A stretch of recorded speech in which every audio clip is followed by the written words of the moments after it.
Le Grand Dialogue.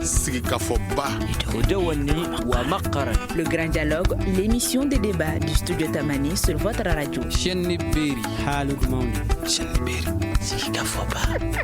Grand Dialogue.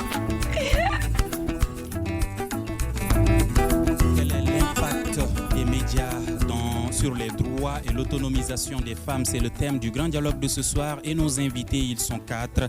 Bandjougou Danté, président de l'Union des radios et télévisions libres du Mali, Madame Sidibé Fatimata Guindo de Mali Justice Project, Fatoumata Chaban de l'Institut malien Recherche Action pour la paix et Sacha Meuter de la Fondation Hirondelle. Je suis Mohamedou Touré, chers invités, auditeurs et téléspectateurs de Studio Tamani. Bonsoir et bienvenue. Le Grand Dialogue. Médias et femmes, c'est de ça qu'on va parler ce soir. Bandjougou Danté, aujourd'hui au Mali, est-ce que l'impact des médias sur le droit et l'autonomisation des femmes est visible? Je vous remercie beaucoup. Je crois que les droits des femmes, l'autonomisation, c'est des thématiques qui sont surtout relayées par des médias.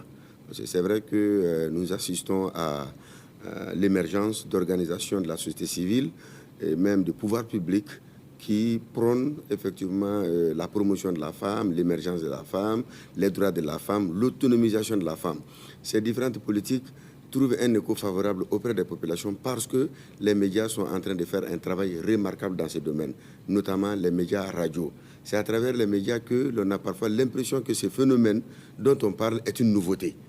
Et je crois que les médias jouent un rôle important dans l'autonomisation de la femme parce que le phénomène est aujourd'hui un phénomène véritablement médiatique.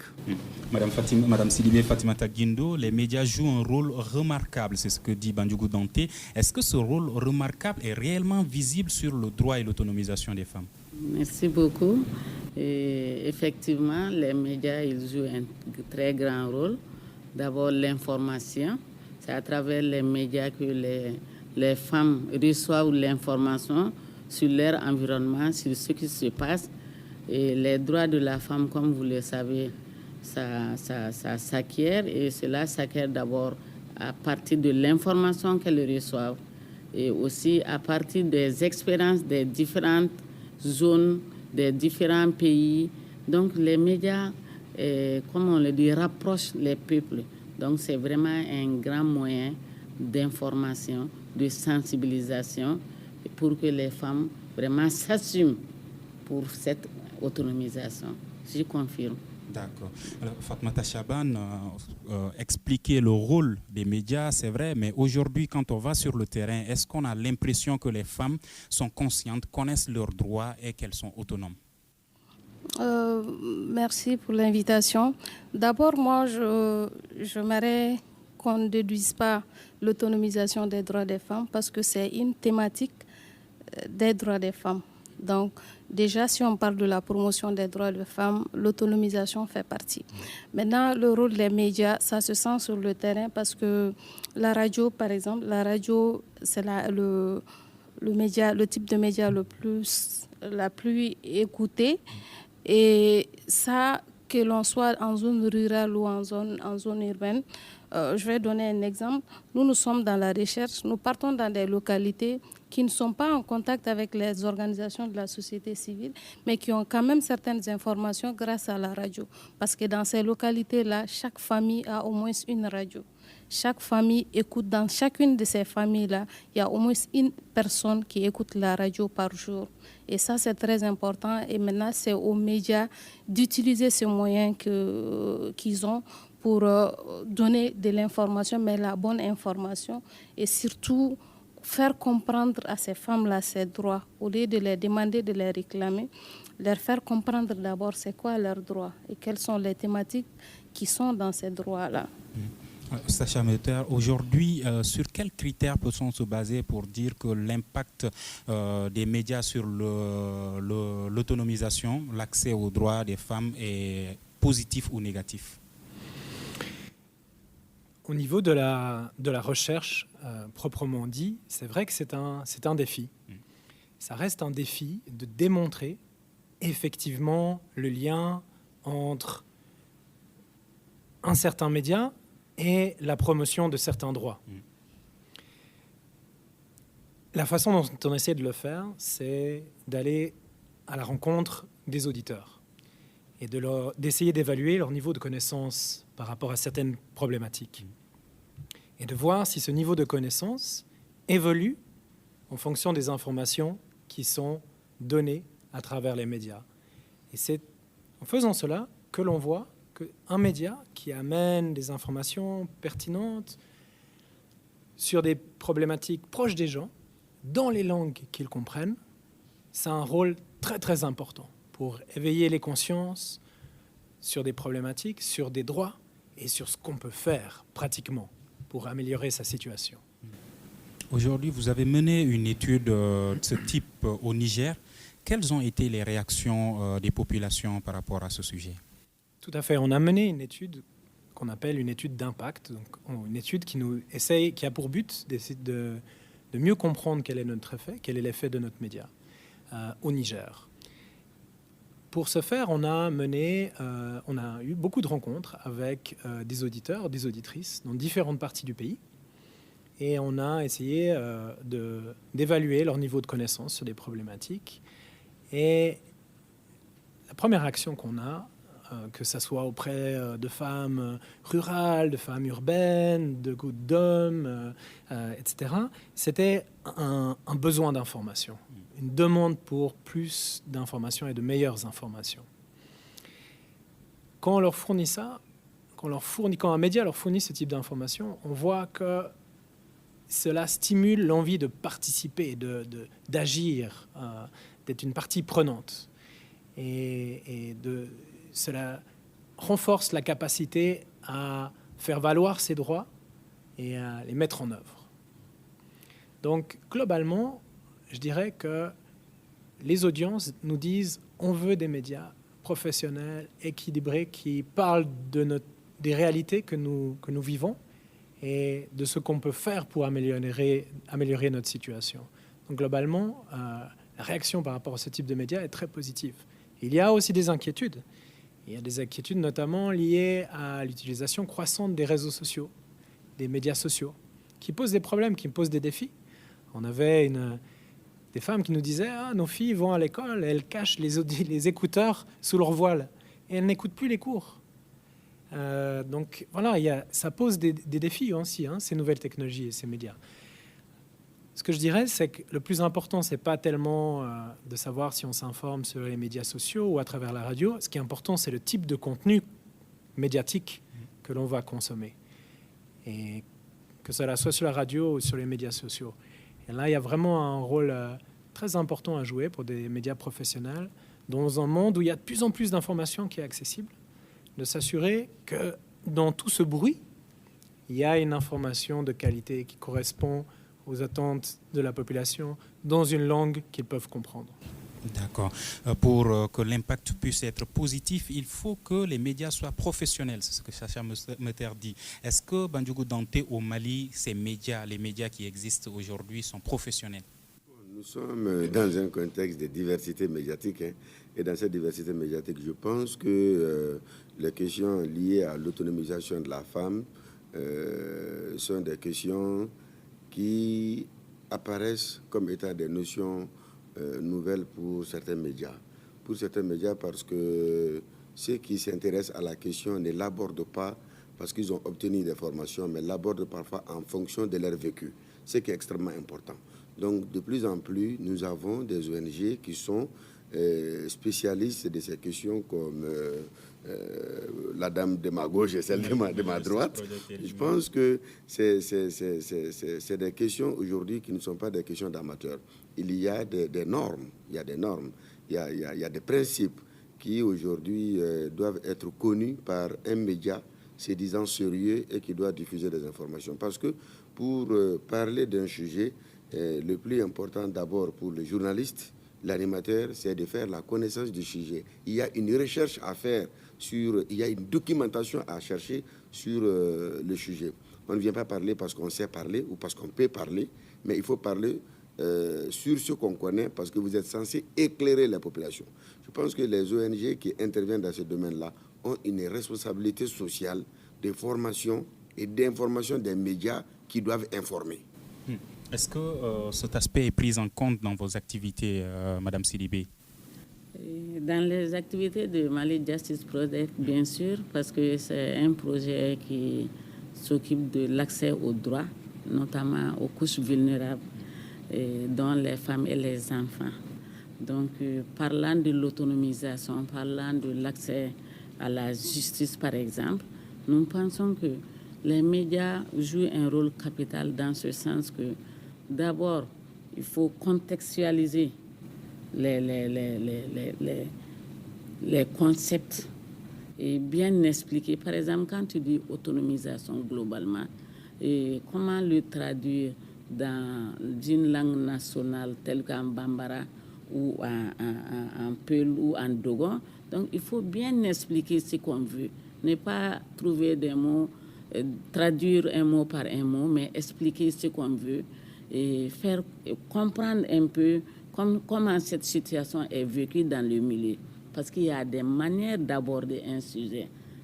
Tu l'abordes de façon appropriée, tu es bien compris et les gens tirent tous les bénéfices qui sont liés.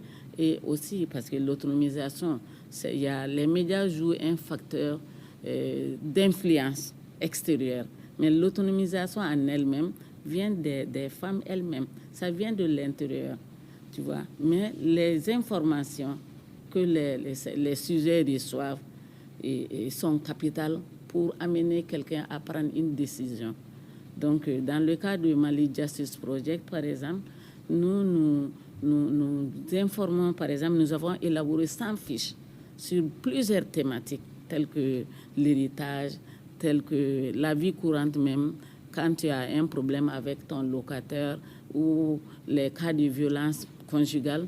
Tout cela sont expliqués à travers les médias dans un langage très simple, compréhensible, lié aux réalités du milieu. Et là, je dis que vraiment, c'est un grand travail professionnel que les médias jouent dans ce cadre.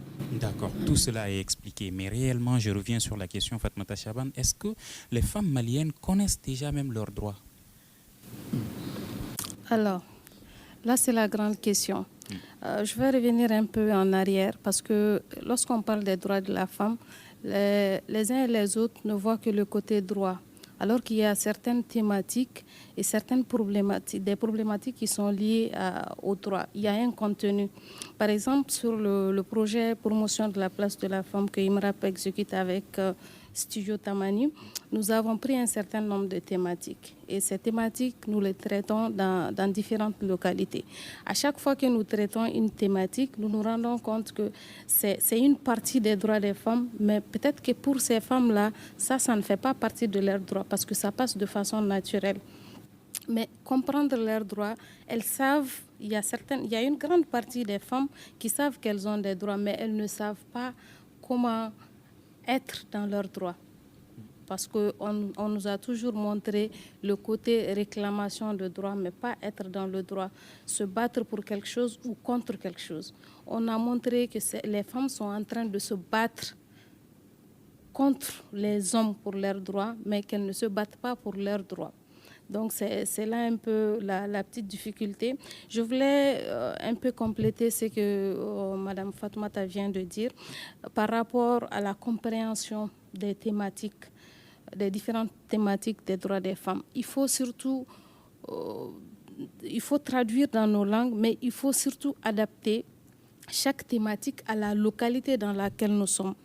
L'autonomisation des femmes n'est pas perçue de la même façon à Mopti qu'à Ségou forcément.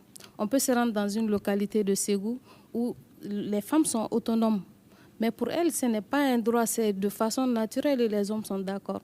Nous avons mené la recherche sur l'autonomisation, mais cette fois économique, dans la région de Ségou. Nous avons rencontré des femmes à Kalabougou et c'est ces femmes-là qui s'occupent des foyers à Kalabougou. Contrairement à ce que les gens pensent, les hommes travaillent selon ce qu'on nous a dit. Les hommes travaillent pendant une certaine période, 3 mois, et les autres mois de l'année, c'est la femme qui s'occupe du foyer. Donc ces femmes sont autonomes et dans leur localité, c'est les femmes qui ont plus de revenus qui sont les femmes les plus convoitées. Alors, mais si on amène le concept d'autonomisation dans cette localité comme nouveau concept, ils ne vont pas le comprendre. Mais si on les fait comprendre avec les réalités de leur milieu, c'est plus facile pour eux de se dire, nous sommes déjà dans les droits de la femme, mais on ne se rend pas compte parce que pour nous, tout ce qui ne vient pas d'ailleurs n'est pas droit des femmes, alors qu'on respecte ces droits-là. Je voulais aussi revenir sur la collaboration entre les médias et les ONG. Avant cela, juste une petite précision. Quand les femmes travaillent quand même, mais ce qu'elles gagnent ne leur appartient pas, en tout cas, elles n'ont pas la légitimité de gérer cet argent comme elles veulent, est-ce que c'est toujours de l'autonomisation?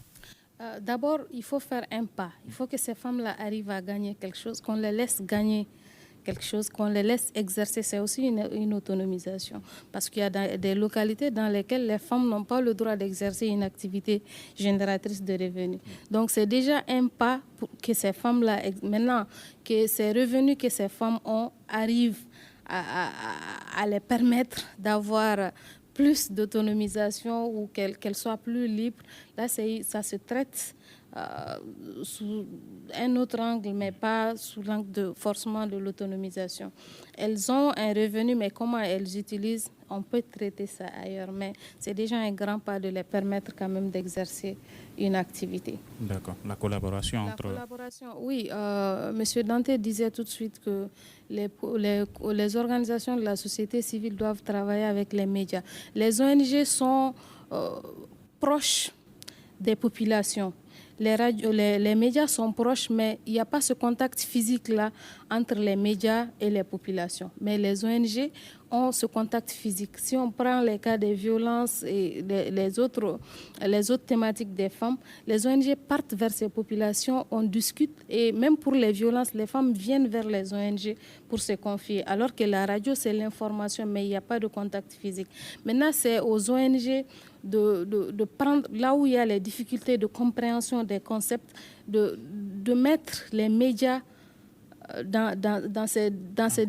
en contribution, et que les médias également mettent les résultats des recherches des organisations de la société civile, qu'ils utilisent ces résultats-là. Ça facilite la bonne information et la façon aussi de diffuser l'information.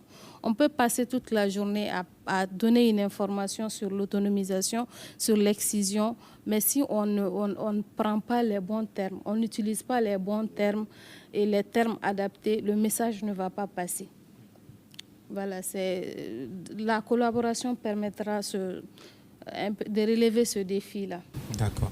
Sacha, de façon générale, est-ce qu'aujourd'hui, au niveau mondial, il y a des localités, des pays où les femmes sont réellement autonomes, où le sujet ne fait plus débat, par exemple?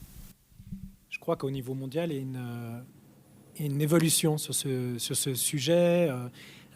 Vous avez peut-être entendu parler du phénomène MeToo, qui est parti des États-Unis et qui parlait de la situation des femmes qui étaient victimes d'abus sexuels. Et tout ce phénomène, qui a vraiment pris une ampleur mondiale, est parti d'un article d'un journaliste aux États-Unis qui a révélé les abus commis par des gens très puissants, des gens du milieu de Hollywood, des réalisateurs de films, et des gens qui étaient très craints. Et donc personne n'osait parler des violences commises par ces personnes. Et le fait que ce journaliste libère la parole sur les violences commises par ces personnes, ça a libéré la parole de millions de femmes. Et donc ça a vraiment généré un mouvement mondial, planétaire, et changé beaucoup de choses. Donc ça montre que c'est possible, et ce que je veux dire aussi, c'est que l'autonomie des femmes n'est acquise partout, nulle part, je crois, vraiment, totalement. Il y a des problèmes partout. Même moi, je viens de Suisse. Il y a encore des gros problèmes d'inégalité salariale, par exemple, en Suisse. Donc c'est toujours un processus qu'il s'agit de mener et une situation améliorée. Je voulais aussi peut-être juste dire un mot pour donner un exemple concret plus près des réalités maliennes. Là, donc, on vient de mener une étude au Niger pour évaluer l'impact d'un média sur la promotion des droits des femmes et notamment, par exemple, leur participation en politique. Et ce qu'on a constaté, c'est que les femmes étaient des femmes étaient conscientes de l'importance de leur participation en politique, elles étaient intéressées par ça, elles se rendaient compte que la politique, c'était important pour améliorer leur situation, leurs droits, mais elles étaient conscientes qu'elles manquaient d'informations et elles ne savaient pas tellement comment participer ou par où commencer. On constatait aussi une certaine résignation. Ah, c'est loin de nous, on ne sait pas comment participer, donc voilà, on se résigne. Il y avait même un certain scepticisme ou une mauvaise perception de femmes qui s'engageaient en politique et qui étaient perçues comme étant instrumentalisées. Donc quelque chose d'assez figé, voire quelque chose d'assez négatif. Et on s'est rendu compte qu'à travers la diffusion de programmes sur la participation des femmes en politique, en amenant aussi des témoignages de femmes qui s'étaient engagées, on a vu que les perceptions des auditeurs avaient évolué. Ils comprenaient mieux comment participer, ils comprenaient mieux de quoi il s'agissait et ils avaient des exemples de femmes qui s'étaient engagées, qui étaient des femmes vraiment respectables. Et ça les amenait à vouloir s'engager elles-mêmes et une meilleure compréhension de comment le faire. On a toutefois constaté un problème au niveau de la jeunesse, avec une jeunesse qui se désintéresse de la chose politique, qui est peut-être plus préoccupée par le fait de générer des revenus pour aider la famille à mieux vivre. Donc là, on sent qu'il y a encore un gros travail à faire auprès des jeunes. Comment mieux parler aux jeunes et comment mieux impliquer les jeunes dans la politique. Et ça, je crois, c'est un problème aussi global. Mais pour terminer rapidement, un exemple qu'on voit aussi actuellement dans le monde occidental, c'est sur le changement climatique. Là, c'est les jeunes qui sont leaders. Et une jeune femme, une adolescente qui vient de Suède, qui a lancé un mouvement de grève pour le climat. Elle a dit, un vendredi par mois, je ne vais pas aller à l'école et je vais faire la grève pour que les autorités se mobilisent sur le problème du changement climatique. Et son activité a généré à nouveau un mouvement mondial. Dans beaucoup de pays du monde, des jeunes, un vendredi par mois, sont dans la rue et disent aux autorités, nous ne voulons plus des paroles, nous voulons des actes. Faites quelque chose pour le climat, parce que c'est nous qui vivrons dans 50, 60 ans. C'est nous qui aurons à subir les conséquences d'une planète qui est de plus en plus polluée, etc. Donc faites quelque chose maintenant, notre avenir est en jeu. Et ça, cette mobilisation, elle est partie de jeunes. Et cette mobilisation, elle était relayée par les médias, notamment par les médias sociaux. Donc on voit que c'est un instrument très puissant. Alors, Madame Sidibé, est-ce qu'on voit également par rapport à l'accès des femmes à leurs droits au Mali, plus de paroles et moins d'actes? Bien sûr, donc comme ça c'est un grand sujet bateau, donc plus de paroles, moins d'actes. Est-ce qu'il y a plus de discours et moins d'actions? Les actions arrivent, on commence, parce que ça commence à émerger. Quand je vais toujours me référer au cas du projet Mali Justice, et nous sommes en train, à travers les parajuristes, d'expliquer aux gens certains problèmes qu'ils rencontrent, soit dans la famille, soit dans la société. Donc des problèmes vécus aussi bien par les hommes que les femmes, mais par les jeunes aussi. Donc dans un premier temps, le rôle des parajuristes, comme vous l'avez dit, à travers la société civile, c'est de les expliquer. Voilà, la justice, nous ne sommes pas des acteurs formels de la justice, mais nous pouvons vous donner quelques éléments, vous accompagner. Voilà quel est le problème, comment est-ce qu'il faut le gérer, où trouver les références et pourquoi ne pas avoir peur. Donc c'est à travers ces informations qui sont données, soit au niveau des foires, souvent on profite même des marchés pour donner le maximum d'informations par rapport à un problème donné. Si je prends le cas des violences basées sur le genre, on profite dans le marché et là tu t'adresses à tout le monde et tu ne t'adresses à personne. Les gens vont comprendre que je pensais que cette chose qui me harcèle depuis tant d'années, c'est vrai, ça touche beaucoup de femmes. Donc peut-être il y a des moyens d'aller porter plainte ou des moyens de voir comment, au moins le traumatisme qui est là. Donc ce rôle Ça commence déjà avec cette société civile à travers le parajuridisme et ainsi de suite. Les femmes commencent à prendre conscience et souvent à aller déclarer, porter plainte même contre leurs agresseurs. Et souvent, c'est les jeunes garçons et filles qui ont reçu vraiment qui ont été attaqués dans leur morale, qui commencent à libérer, la parole commence à se libérer. Ça, c'est vraiment le rôle des médias de proximité à travers les rôles que les parajuristes jouent en informant sur les droits fondamentaux des uns et des autres. Donc ça, c'est vraiment... Nous commençons maintenant à aller vers l'acte, vers les... Je pense qu'au Mali, je prends le Bamako. C'est seulement quand nous avons commencé à voir les cas de viol et collectifs et filmés dans les vidéos, moi, je pensais que ça n'arrivait qu'ailleurs. Sincèrement, malgré que je savais ce que c'était et tout, j'étais choquée dans un premier temps.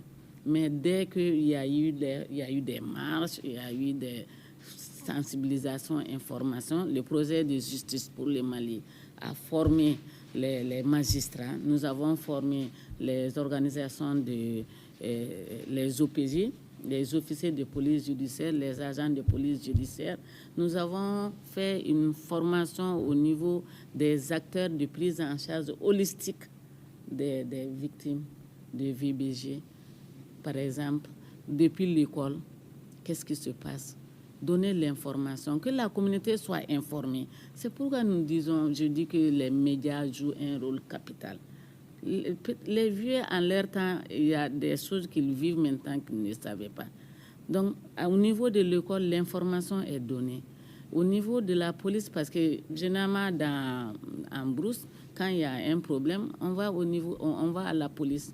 Donc, les officiers de police judiciaire sont formés, qu'ils comprennent le phénomène. Parce que les violences, on a eu, il y en a plusieurs types de violences. Ça peut être physique, ça peut être matériel, ça peut être moral, les injures, tu vois, des coups et blessures.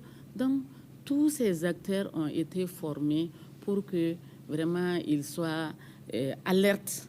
Et au cas où il y a un problème de viol ou de violence conjugale ou dans la société, les gens commencent à aller maintenant porter plainte ou commencent à aller se référer. Et la société civile, les leaders communautaires aussi étant informés, commencent à comprendre le problème et ne le dramatisent pas. Parce qu'auparavant, c'était mal vu qu'une femme aille se plaindre comme quoi son mari la battait. Souvent, il la bat ou la menace avec des couteaux. On en voit beaucoup et ça a toujours terminé par des meurtres. Donc, on commence vraiment, la parole commence à se libérer, les gens commencent à comprendre le phénomène et les gens commencent à avoir le courage d'affronter en suivant les voies de justice. Mais on n'est pas toujours obligé d'aller vers la justice formelle, mais quand même déjà les départs sont là. Et souvent, à travers des négociations, on arrive à surmonter des problèmes. Mais si c'est nécessaire, on va jusqu'au bout. Donc, je dis que vraiment, il y a eu des changements. D'accord. Il y a eu des changements. D'accord. Bandjougou Danté, on entend moins les femmes sur les radios, on entend plus d'hommes. Pourquoi cela? Ça dépend des sujets parce que de plus en plus, on assiste quand même à la libération de la parole côté féminin. Elle s'exprime sur des questions, notamment en rapport avec leurs droits. Je crois que je n'ai pas besoin de vous rappeler que nous sommes dans une société à culture essentiellement dominée par les hommes. Donc, cela donne à l'homme le pouvoir et le droit à la parole. Et que ce soit sur le champ politique, que ce soit sur le champ économique et même que ce soit sur un champ social. Mais aujourd'hui, au niveau des mentalités, au niveau des médias, on constate une certaine évolution. Même sur nos plateaux, les gens s'efforcent toujours de faire en sorte que quand il y a des émissions, quand il y a des débats concernant n'importe quel thème, qu'il y ait à la fois, s'il n'y a pas la parité, qu'il y ait la présence féminine, ce qui n'était pas le cas auparavant. Donc je pense que les esprits commencent à se former, la tolérance aussi commence à être pratiquée. Donc, au niveau de certains... Les médias rencontrent des difficultés dans ce domaine également pour faire participer. Les problèmes, ce n'est pas un problème de refus, c'est plutôt un problème de disponibilité de la ressource humaine de qualité. Parce que c'est vrai qu'il faut impliquer la gente féminine dans le processus d'évolution même de l'humanité, mais encore faudrait-il que les femmes acceptent d'être formées, que les femmes acceptent d'aller au charbon. Bon. S'il s'agit de... Qu'elle accepte, est-ce qu'il ne faudrait pas qu'elle soit autorisée, qu'elle bénéficie de la latitude de le faire? Et la question de l'autorisation est en train de devenir un mauvais souvenir dans les centres urbains. De plus en plus, nous savons dans les centres urbains des femmes épanouies qui sont même encouragées par les maris à être productives. Économiquement parlant. Bon, maintenant, il y a des secteurs que les femmes ont mythifiés et mystifiés, dans lesquels elles ne s'essayaient pas. Par exemple, on a considéré certains domaines comme étant des domaines réservés aux hommes, que ce soit des domaines scientifiques, que ce soit dans le domaine même de la médecine. Les femmes ont choisi des spécialités qui sont devenues des spécialités féminines. Bon, du côté des médias, elles n'ont pendant longtemps pas été journalistes, mais elles ont pensé que la femme, c'est l'animation radiophonique musicale. Donc je crois que ce qui est très important, si les mentalités changent, si le monde change, il faut que les femmes aussi acceptent changer, qu'elles acceptent se former. Et dans les années à venir, je crois que ce n'est plus le sexe qui va être un élément déterminant de la compétence, c'est plutôt la capacité intrinsèque de l'être humain en tant que tel à pouvoir s'affirmer sur un terrain et à pouvoir donner des résultats. Donc je pense que cela a déjà commencé. Sinon, les barrières qui étaient là hier, qui empêchaient la femme d'avoir accès à certaines fonctions, d'avoir accès à certains métiers, d'avoir accès à certaines compétences, cela n'est plus le cas. Aujourd'hui, c'est un problème de compétences et les femmes doivent accepter et se former si elles ont la possibilité. Accepter au niveau urbain, mais au niveau rural, qu'est-ce qui doit être fait également pour que les filles aient la possibilité non seulement d'être scolarisées, mais également de poursuivre leurs études? Parce que la déscolarisation, le mariage précoce sont aussi des handicaps. Il y a des choses à légiférer dans un monde du XXIe siècle. Et à la veille des indépendances, même pendant la période coloniale, même avant, les gens considéraient, il y a des gens qui payaient même à l'administrateur pour que leurs enfants n'aillent pas à l'école. On a vu ces cas et on nous a parlé de ces cas-là. Ensuite, pendant longtemps, on disait que la fille est destinée au foyer, donc elle ne doit pas aller à l'école. Donc je crois qu'avec toute cette sensibilisation qui a eu lieu, avec l'évolution de notre histoire récente, il faut désormais que les États africains assument le droit à chacun d'aller à l'école. Et ce droit à l'école aussi doit aller avec la réalisation d'infrastructures permettant d'accueillir les populations qui ont droit à la formation, qui ont droit à l'école.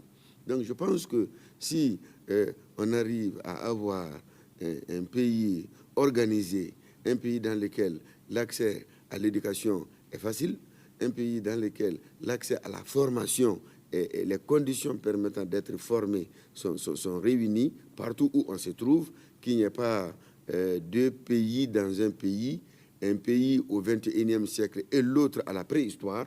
Je crois que si on donne des chances égales à l'ensemble des enfants d'un pays, en ce moment, l'État doit exiger de chaque citoyen le droit à l'école. Et le droit à l'école veut dire quoi? Celui qui refuse à ce que son enfant, quel que soit son sexe, n'aille pas à l'école, cela doit être sanctionné. Cela doit être sanctionné. Donc je crois que aujourd'hui, disons-nous la vérité, les femmes ont aujourd'hui plus de possibilités qu'hier. Les mentalités commencent à changer et les radicalismes mentaux qui existaient auparavant cèdent de plus en plus la place à un monde vraiment ouvert. Je l'ai dit, nous sommes dans un monde pluriel, mais un monde ouvert où l'État, les collectivités, les acteurs de la société civile ont un rôle à jouer par rapport à l'égalité de tous les êtres humains, égalité, mais également en termes de droits aussi. D'accord, égalité. Fatmata Chaban, est-ce que les femmes riches ont plus accès à leurs droits que les femmes pauvres ou est-ce qu'il y a une égalité à ce niveau? Alors, avant de répondre à cette question, je vais revenir un peu en arrière par rapport à quelque chose que Bandjougou vient de dire tout de suite. Il faut qu'on arrive à déconstruire cela, hommes, femmes, enfants, filles, garçons. Il faut qu'on sorte de ça. C'est vrai que je trouve que chaque fois qu'on parle des femmes, de compétences, on demande encore plus d'efforts aux femmes. C'est les femmes qui doivent faire plus de formation, c'est les femmes qu'on remarque plus. On ne pardonne pas. Lorsqu'une femme fait une petite erreur, oui, c'est parce que c'est une femme, alors que les hommes en font tous les jours. Mais là, ça passe inaperçu. Il faut qu'on attire l'attention aussi sur ça. Qu'on leur donne la chance, elles sont humaines, elles peuvent aussi commettre des erreurs. Aussi par rapport à l'accès à l'éducation. Je pense qu'aujourd'hui, là où nous sommes, la difficulté est plutôt le maintien de ces enfants-là à l'école. L'État et les partenaires ont fait de leur mieux pour qu'il y ait suffisamment d'écoles dans presque toutes les localités du Mali. Mais maintenant, c'est aux parents de faire en sorte que leurs enfants continuent leurs études. Nous avons fait une étude récemment à Koumantou où dans la plupart des cas, les enfants abandonnent à cause des difficultés familiales, oui, mariage forcé, grossesse forcée, la pauvreté des parents ou le refus carrément des parents de voir leurs filles continuer leurs études. Des enseignants qui profitent des enseignants, oui, des enseignants dans certaines localités, pas tous les enseignants, mais il y a des enseignants quand même qui profitent des élèves, des filles. Et il y a même dans l'étude que nous avons menée des cas où des filles ont carrément abandonné l'école à cause du comportement de ces enseignants-là. Mais il y a aussi des filles qui harcèlent les enseignants. Il y a également ces cas aussi qui sont ressortis de l'étude à Koumantou.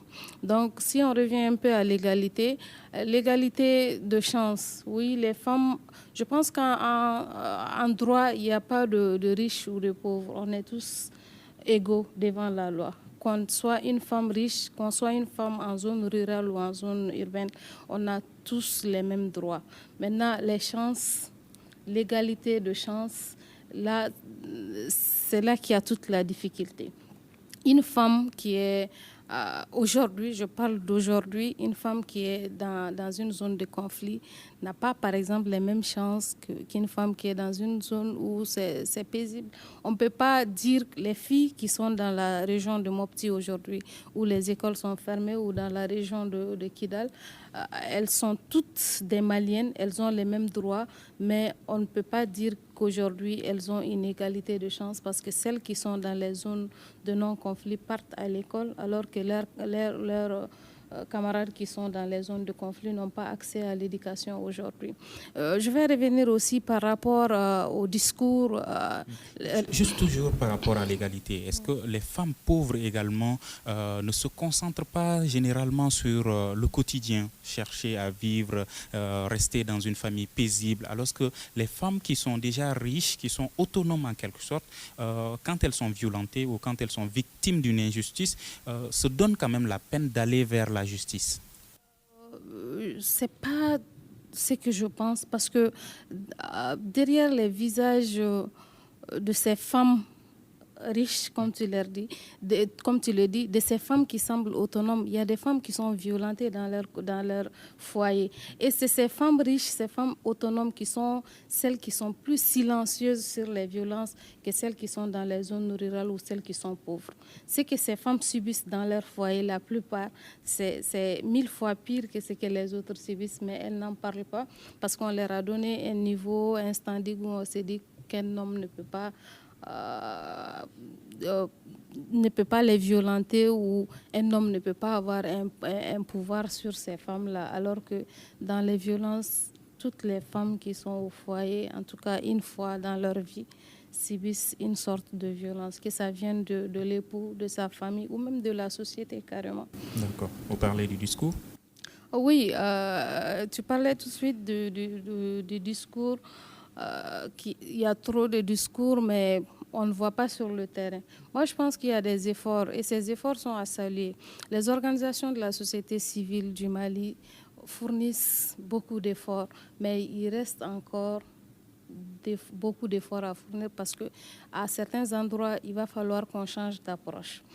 On mène une étude sur l'excision au Mali et on a les mêmes résultats de 2013 à aujourd'hui, de 99 à aujourd'hui, les mêmes pourcentages.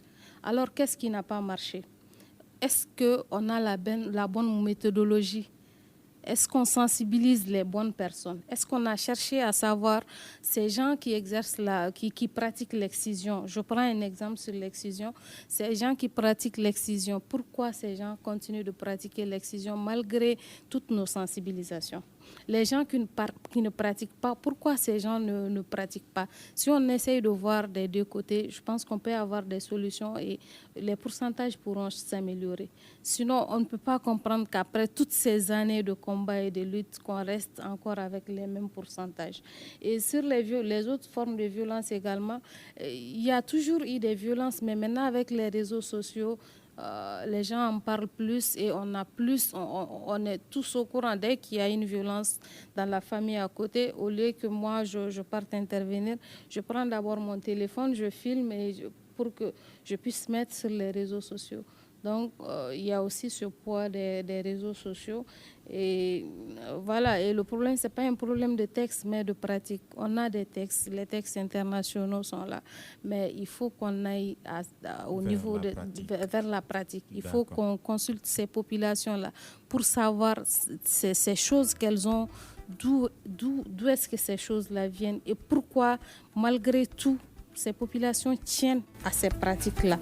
D'accord. Sacha Meuter, la Fondation Hirondelle pense qu'il faut que les médias également s'interrogent sur l'impact de leur production aujourd'hui sur le terrain, n'est-ce pas? Tout à fait, tout à fait. Il faut qu'on comprenne mieux quelles sont les attentes, les besoins de nos audiences, comment mieux y répondre, et qu'on sache aussi, en tant que journaliste et que professionnel des médias, se remettre en question. Ça, c'est très important. Et pour faire cela, on mène justement ce dont je vous parlais avant, des études d'impact, pour comprendre l'effet de nos programmes et comment on peut les améliorer. Tout à fait. Et cette année, une étude doit être menée pour comprendre l'impact de Studio Tamani également sur la population. C'est ça, tout à fait. On va mener une étude d'impact de Studio Tamani avec une chercheuse basée en Angleterre à l'université de Sheffield, Dr. Emma Haywood, qui va mener des discussions avec des échantillons de population, des groupes de population dans différentes parties du pays, et analyser aussi les contenus qui seront diffusés par Studio Tamani pour voir si ces contenus mènent à une évolution des perceptions, des connaissances des auditeurs et auditrices au Mali. D'accord. En 30 secondes, Madame Sidibé Fatimata Guindo, quelle est l'urgence aujourd'hui pour que les médias puissent avoir plus d'impact sur les femmes? L'urgence, j'allais dire qu'il faut qu'il y ait des médias de proximité. Les médias de proximité sont bien sollicités et bien écoutés. Et comme je l'avais dit au départ, il faut bien maîtriser le sujet qu'on veut passer et s'assurer du contexte dans lequel le message sera véhiculé, bien cibler les auditeurs qu'on veut vraiment capturer l'attention. Et maintenant, en ce moment, donner la bonne information de façon simple, compréhensible. Éviter les termes, les gros mots. Souvent, c'est très difficile d'être compris. D'accord. Donc, une information de proximité, de qualité, professionnelle et équilibrée pour pouvoir avoir plus d'impact. Merci à nos invités. Bandjougou Danté, président de l'Union des radios et télévisions libres du Mali, Fatoumata Chaban de l'Institut malien Recherche Action pour la paix, Madame Sidibé Fatima Guindo de Mali Justice Project et Sacha Meuter de la Fondation Hirondelle à la régie audio radio Salim Diouara, régie vidéo assurée par Peting Diara et Moumine Sidibé. Merci à toute l'équipe Mamoutou Konaté et Ben Betibali. Je suis Mohamedou Touré. Le Grand Dialogue était délocalisé au Grand Hôtel de Bamako pour parler de l'impact des médias sur le droit et l'autonomisation des femmes au Mali. Merci à tous. Le Grand Dialogue. Le Grand Dialogue, l'émission des débats du studio Tamani sur votre radio. Le Grand Dialogue.